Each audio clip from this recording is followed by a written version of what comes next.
Avec plus de 130 millions d'internautes dans le pays, l'Indonésie devient l'un des plus grands marchés de smartphones en Asie. Alors que les habitudes de dépenses des consommateurs continuent de migrer vers le commerce en ligne, en Indonésie, ce marché devrait atteindre 45 milliards de dollars en 2025, arrivant en troisième position derrière la Chine et l'Inde. Le président du pays, Joko Widodo, a pour vision de faire de l'Indonésie l'énergie numérique de l'Asie.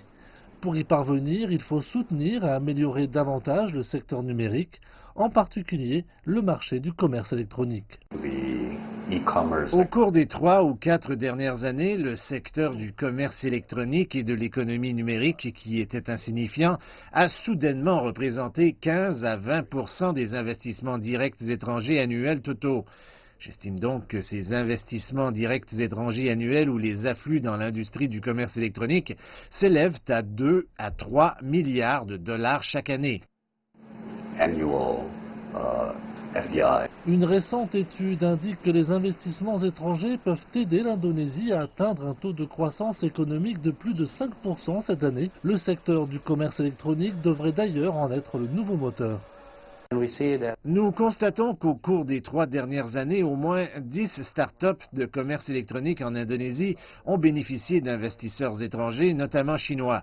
C'est pourquoi, en 2017, des investissements totaux directs et indirects de l'ordre de 4,8 milliards de dollars ont été réalisés pour des start-up locales. À lui seul, le secteur du commerce électronique croît de 20 à 25% chaque année, largement grâce aux investisseurs chinois.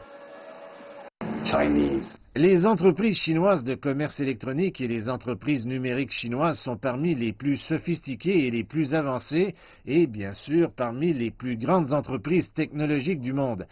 La Chine est également la plus grande économie d'Asie et un voisin direct de l'Indonésie.